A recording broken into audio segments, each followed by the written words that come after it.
Selamat datang di The Official Auto. Pemerintah baru saja menaikkan harga BBM dan itu menjadi salah satu penilaian untuk konsumen memilih kendaraan yang efisien. Nah, salah satu produk yang memberikan tawaran tentang efisiensi bahan bakar ada di samping saya, yakni Suzuki R3 Hybrid. Model yang ada di samping kita ini adalah varian GX, AT, dan menggunakan teknologi hybrid. Nah, seperti apa impresinya? Ayo kita simak bareng-bareng. Nah, varian GX R3 Hybrid ini salah satu yang terbilang ramah kantong ya, karena dia itu dibanderol 281 jutaan, selisih 11 jutaan dari varian teratasnya. Sekarang kita akan coba bahas apa aja sih yang berubah yang ditawarkan dari R3 Hybrid GX ini. Pertama, dimensi itu tidak berubah dengan R3 terdahulu. Suzuki R3 masih menawarkan panjang sekitar 4,3 dengan lebar 1,7 dan tinggi 1,6 meter. Kemudian Suzuki memberikan perubahan pada tampilannya untuk varian hybrid ini dari grill depannya. Terlihat lebih modern juga premium. Kemudian ada proyektor yang sayangnya ini belum LED. Kemudian ada tambahan fog lamp. Yang membedakan dengan varian teratasnya yakni Sport itu biasanya pada body kitnya ya. Yang tentu saja yang varian teratas itu lebih sporty. Sedangkan yang ini terlihat lebih elegan tapi tetap menarik ya dilihat untuk mobil harian. Perubahan lain yang ditawarkan Suzuki pada varian GX ini adalah pelek dengan model baru. Desainnya lebih modern ya, two-tone, pewarnaan two-tone, berukuran 15 inci. Kemudian kalau Anda bisa lihat sekarang spionnya sudah foldable electric dan pengaturannya elektrik juga. Dan yang membedakan dengan varian non-hybrid tentu adalah emblem di bagian belakang, yaitu emblem hybrid yang memperlihatkan ini adalah varian terbaru dari R3. Yang membedakan lagi untuk varian GX ini dia tanpa spoiler, tapi sudah ada high mounting stop lampnya di bagian kaca belakang. Itu aja untuk tawaran eksterior dari R3 terbaru ini. Sekarang kita akan lihat apa aja yang ditawarkan di bagian dalamnya. Ayo kita simak bareng-bareng.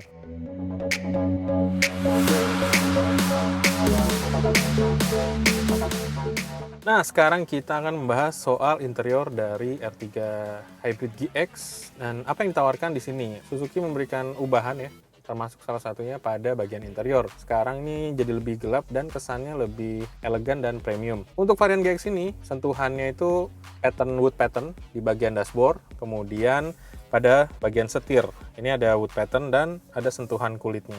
Kemudian apa sih yang berubah? Secara umum dashboardnya tetap sama, nggak ada ubahan yang sangat ekstrim gitu ya. Dia masih memberikan kesan yang lapang. Kemudian head unit juga masih menggunakan head unit berukuran 8 inci yang juga digunakan pada R3 terdahulu ya. Konsol tengahnya ada pengaturan AC digital dengan arah semburan dan juga ada defogger untuk belakang dan bagian depan. Ini tinggal dipencet aja, cukup mudah dengan mode semburan ke depan dan ke kaki.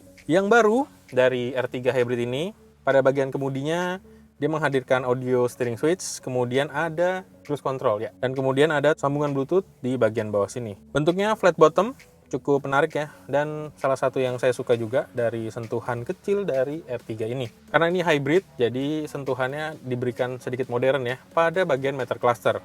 Utamanya masih menggunakan jarum, yaitu penunjuk RPM dan penunjuk kecepatan serta suhu mesin serta bensin. Tapi bagian tengahnya, MID-nya ini, ada banyak informasi yang bisa diberikan selama berkendara. Suzuki bilang ini ada 10 bagian informasi ya yang bisa digunakan nih, terutama untuk mengetahui performa keiritan mesin ini. Karena sekali lagi, Suzuki bilang bahwa R3 ini mengejar keiritan. Penunjuk MID-nya terdapat average fuel dan range bahan bakar, odometer termasuk. Kemudian di layar berikutnya mengenai konsumsi bahan bakar, kemudian ada waktu berkendara, kemudian penunjuk waktu idle stop time.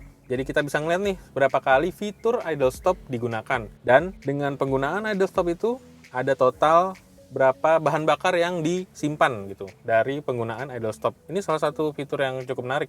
Ada lagi penunjuk jam, kemudian ada penunjuk gravitasi dengan titik gravitasi, ada penunjuk torsi dan tenaga yang bisa dilihat secara aktual. Kemudian ada petunjuk akselerasi dan pengereman. Jadi kita akan melihat nih seberapa kita kenceng neken pedal gas dan pedal remnya. Yang paling menarik itu petunjuk penggunaan dari mesin, kemudian ISG motor dan juga baterainya. Ini ditunjukkan dengan arah tanda panah, yakni pengisian ke baterai maupun membantu ke mesin. Dan kemudian yang menarik, kalau misalnya kalian semua bingung dengan informasi-informasi itu, Suzuki juga memberikan satu layar kosong untuk kalian yang tidak peduli dengan informasi-informasi yang membingungkan tersebut. Oke.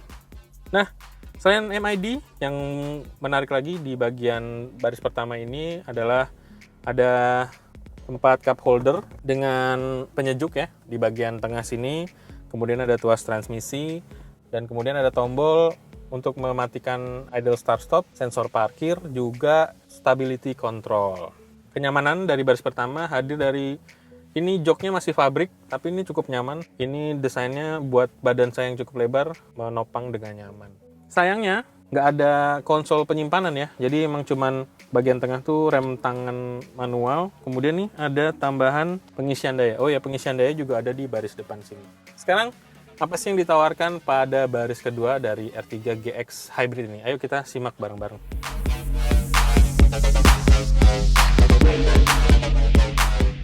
Nah, sekarang kita ada di baris kedua dari Suzuki R3 Hybrid GX yang baru ya. Feeling sebagai penumpang di baris kedua ini tidak berbeda jauh dengan R3 sebelumnya.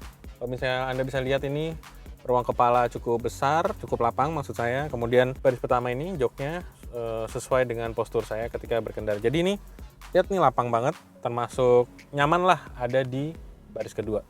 Untuk joknya ini bisa diatur, masih bisa direbahkan lagi sampai segini. Kalau misalnya mau bersandar, kemudian ruang kakinya masih cukup lapang ya di bawah, walaupun pada baris pertama ini ada baterai ya di bawah sini, tapi buat kaki masih nyaman. Nah, apa aja yang didapat dari baris kedua ini untuk penumpang? Soket daya untuk pengisian daya telepon genggam mungkin. Kemudian di sini ada power window ya untuk di baris kedua, dan joknya masih fabric lagi, masih sama, dan ada headrest untuk kenyamanan sandaran kepala.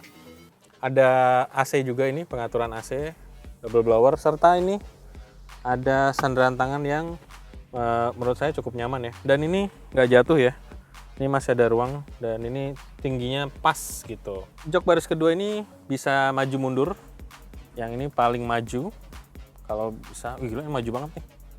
Jadi memberikan lapang buat si baris ketiga, dan ini, oh ini ternyata yang paling mundur. Kita sekarang mau lihat gimana kesannya duduk di baris ketiga R3 Hybrid GX terbaru. Ayo kita simak bareng-bareng. Nah, sekarang kita bahas baris ketiga dari R3 Hybrid GX terbaru. Dari posisi yang Anda lihat sekarang ini, dengan tinggi saya 169 cm, ruang kaki masih cukup lapang, dan ini adalah posisi baris kedua yang paling jauh ya. Dan untuk penumpang baris ketiga ini bisa mengatur baris depannya dengan tombol yang ada di sebelah ujung baris kedua gitu. Nah, ini bisa dilipat terus bisa didorong untuk keluar masuk yang lebih mudah. Dan untuk yang paling mundurnya nih, nah, di sini nih, yang baris kedua. Nah, ini ya masih terhitung ada ruang lah walaupun sempit. Dan sekali lagi kita harus kompromi dengan penumpang di baris kedua. Kita lipat dulu. Kemudian apa aja yang didapat di baris kedua? Ini ada cup holder di kiri dan kanan. Sayangnya belum ada pengisian daya.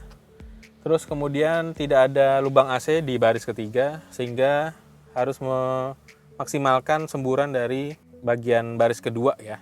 Kemudian soal jok, ini adalah rebahan yang paling rebah settingannya, dan ini yang paling tegak nih. Dan untungnya udah ada headrest dan juga sabuk keselamatan di kiri dan kanan. Ya cukup lumayan lah dengan yang didapat di R3 Hybrid ini.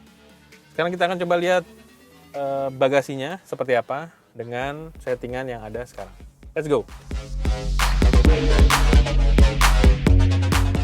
Nah, bicara soal low MPV pastinya ngomong soal bagasi, dan salah satunya ditawarkan juga pada R3 Hybrid GX terbaru ini. Untuk aksesnya bagian belakang masih manual ya, tanpa ada elektrik. Kita lihat di sini ruangannya cukup besar, dan ini settingan baris ketiga yang tegak. Ini masih bisa buat ngisi galon mineral. Kemudian di bagian bawah masih ada ruang penyimpanan untuk sepatu atau perkakas lainnya. Dan kalau misalnya ini masih kurang, kita masih bisa memperbesarnya dengan melipat baris ketiga. Cukup mudah ya dengan bagian kiri dan kanan tombol, dan ini rata lantai, bisa membawa banyak barang.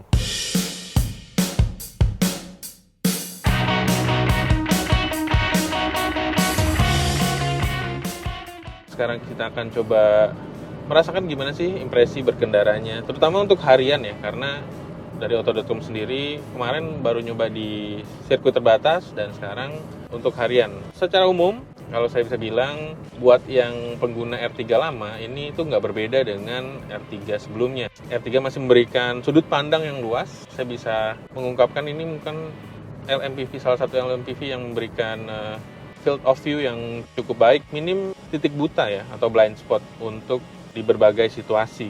Dan ini salah satu yang cukup membantu, terutama ketika ingin bermanuver. Kemudian salah satu yang paling menarik, mungkin yang terasa berbeda ya, kalau yang saya bisa merasakan tuh kekedapannya. Kita coba di jalan bebas hambatan seperti saat ini tuh cukup baik. Nggak terlalu berisik ya, tapi sejujurnya kalau misalnya mau dibandingkan dengan produk LMPV terbaru lainnya, saya udah juga coba Expander yang terbaru dengan Stargazer. Mungkin dua produk itu setingkat lebih baik ya. Cuman ini untuk harian masih terhitung nyaman digunakan. Sisi lainnya yang bisa saya ungkapkan saat berkendara harian dengan R3 Hybrid GX ini dari suspensi. R3 ini punya standar kenyamanan yang cukup baik ya. Salah satu LMPV yang saya berani bermanuver cukup ekstrim misalnya, dan memberikan kestabilan yang tetap terjaga. Minim body roll, dan ini bisa saya rasakan meski sedikit keras ya, lebih keras, tapi bounce-nya juga lebih lambat, dan ini nyaman untuk ukuran low MPV dengan bandrol di bawah 300 juta. Nah, salah satu pengalaman yang menurut saya agak ya sedikit kurang ya dari R3 Hybrid ini tuh adalah kalau misalnya Anda kebiasaan dengan fitur auto door lock dengan sensor kecepatan, mungkin akan kecewa karena di sini Anda harus mengingat sendiri bahwa pintu belum terkunci dengan sempurna. Jadi dia akan tetap dari posisi terbuka ketika mobil sudah jalan dan tidak akan mengunci kecuali Anda menekan tombol kunci di bagian trim pintu ini.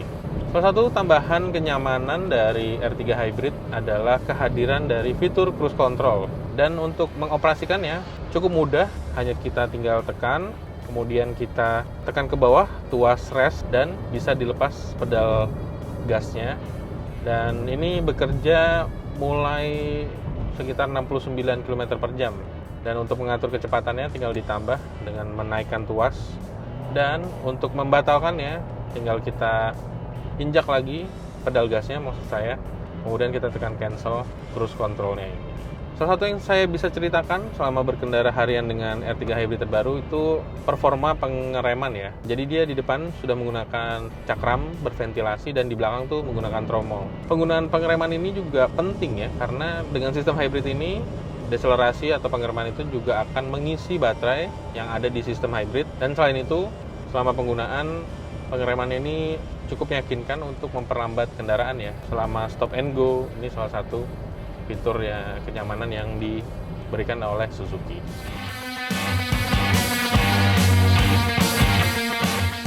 Nah, sekarang kita masuk menu utama dari pengujian kali ini. R3 Mild Hybrid ini menggunakan sistem penggerak roda depan dengan mesin K15B 1500 cc dengan tenaga 104 PS pada 6.600 RPM dan torsi 138 Nm di 4.400 RPM. Soal tenaga tidak berbeda dengan model terdahulu yang non-hybrid juga sama.